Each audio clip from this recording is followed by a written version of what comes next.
Welcome back. I'm Josephine Galvin and this is the Law Down Under. I'm very excited to be back in the studio today where we're going to be talking about quite a controversial topic recently in the media considering the recent elections both here in Australia and in the US, and with people asking, are the executive taking over our government? And that is the separation of powers. So essentially the Australian Constitution itself frames the authoritative sources of executive, legislative and judicial power into three distinct branches. Chapter 1 vests power in the legislative, which is the power to make laws, and that's in the federal parliament, which is the House of Representatives and the Senate. Chapter 2 gives the executive power to enforce laws, and that's made up of the King, the Governor General, the Prime Minister and the Ministers. And Chapter 3 is judicial power, which establishes the High Court and other federal courts are an executive body to review and interpret the law.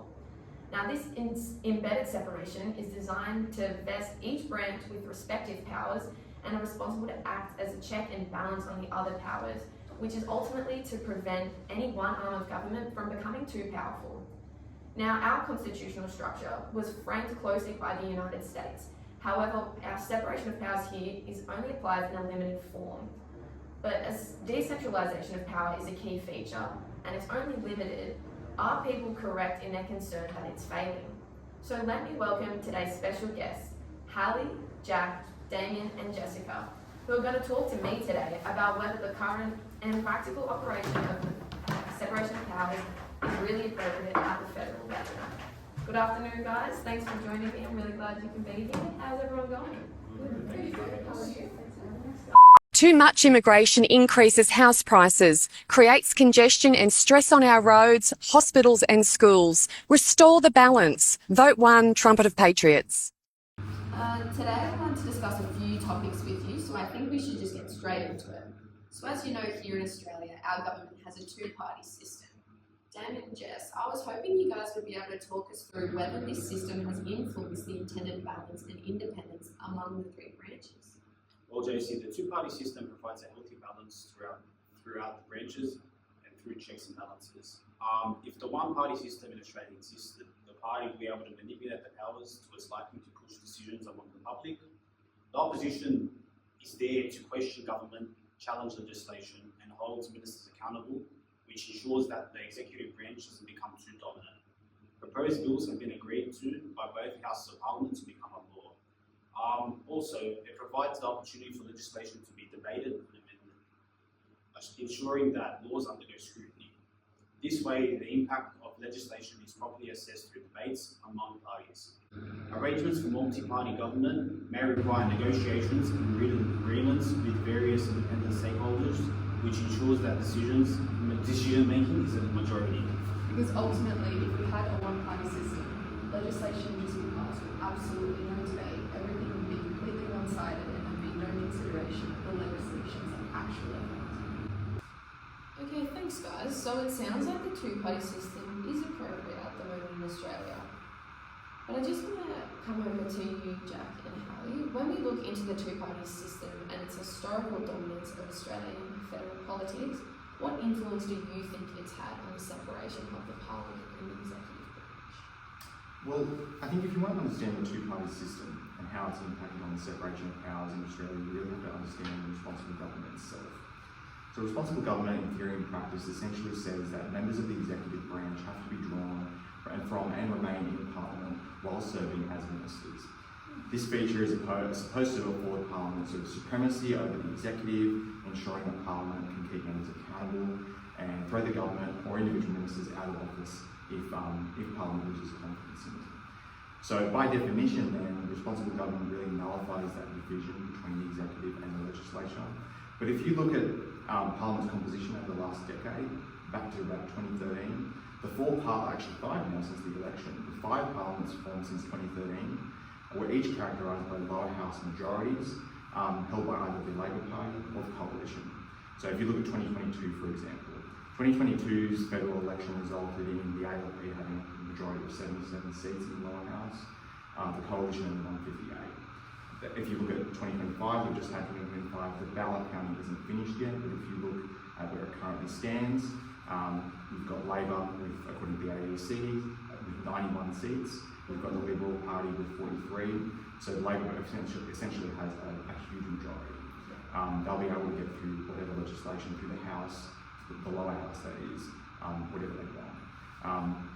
And more, they'll be able to appoint whatever ministers from their party, from their own ranks, just as the Coalition did in 2013, 2016, 2019, and the Labor Party did in 2022.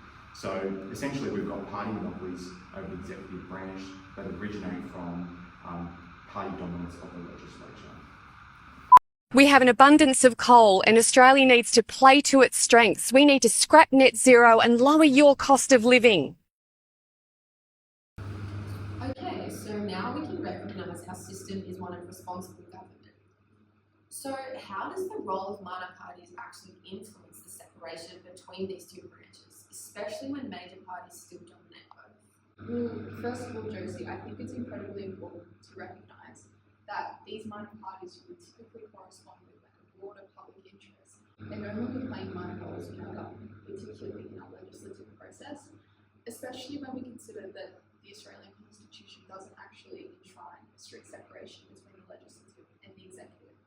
Minor independent parties are really imperative to upholding a local allocation of power. If you draw a comparison to the US Constitution, although the inclusion of minor parties in that system are heavily restricted because they have such a strong two-party system, there is already a really strict separation between the legislative and the executive in the Constitution. So particularly when proportional representation was adopted in 1948, this really strengthened the Senate's distinctive role as an active chamber because these minor parties were being elected in proportion to the votes that they were receiving. So they were able to truly scrutinise and to hold the government branches to account. This ultimately was through two types of extensive committee systems.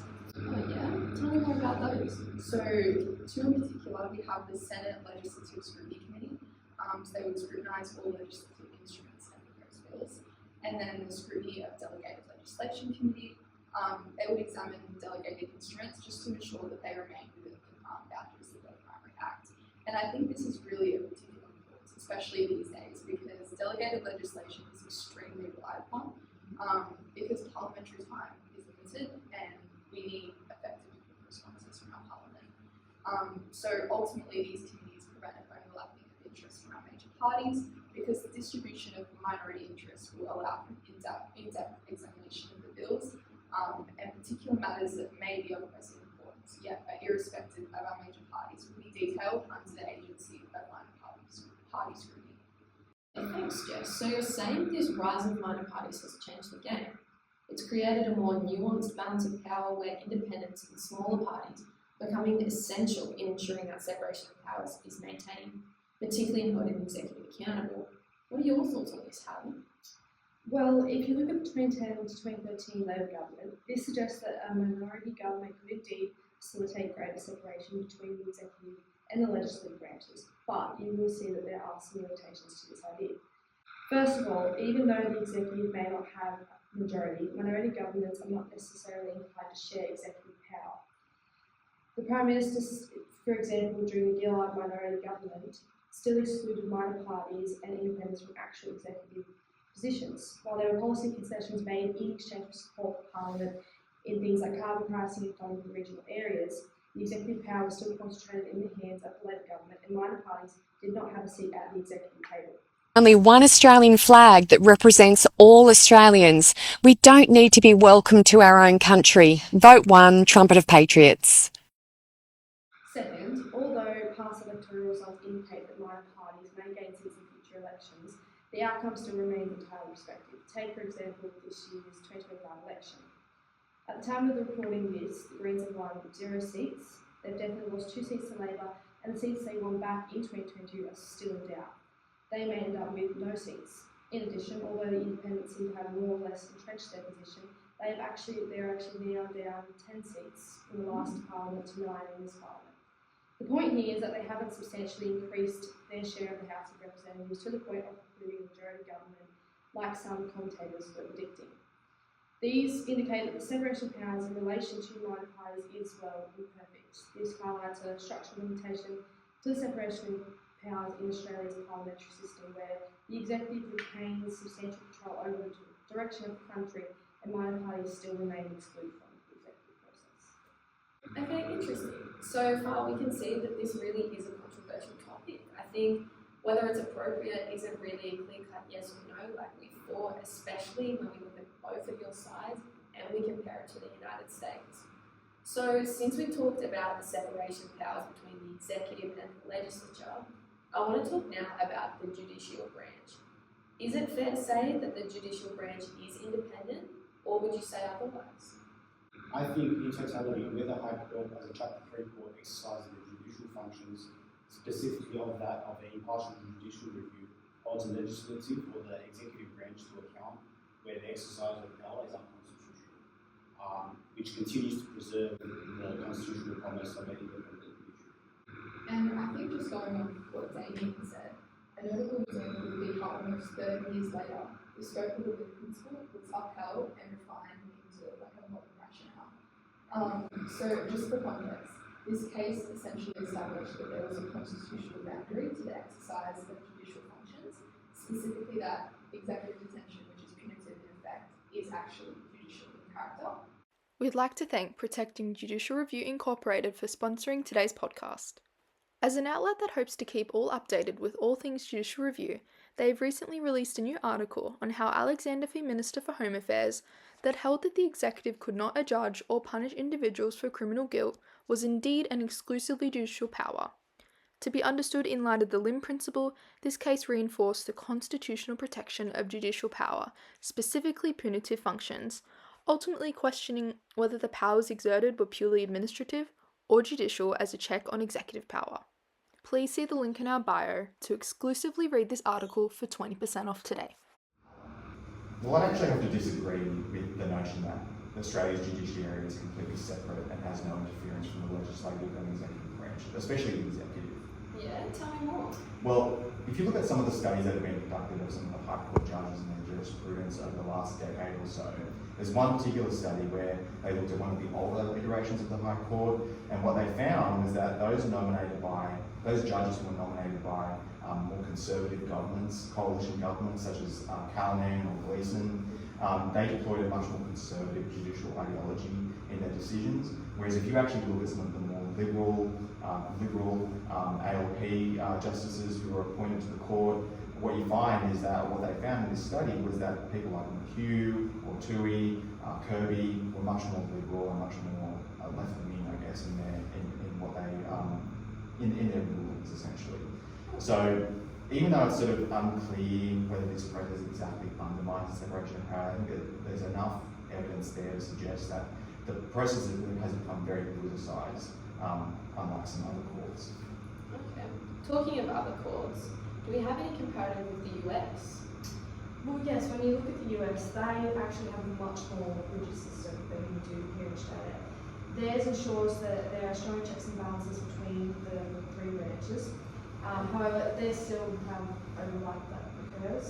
For example, in a case in the United States, in Nixon, it was invoked that the assertion of executive privilege by the president does not grant them total immunity from judicial scrutiny. The court ruled that executive privilege could not be used to stop judicial power from performing its duties in investigations. This ultimately showed that the separation of powers has never fully been whole in either system.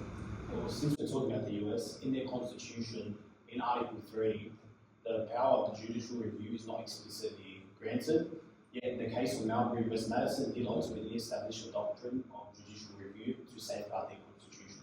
In conclusion, among numerous constitutions, even though their practical applications may differ, the separation of the judicial branch is a constitutionally sacred principle upheld by constitutional boundaries that judicial review reinstates.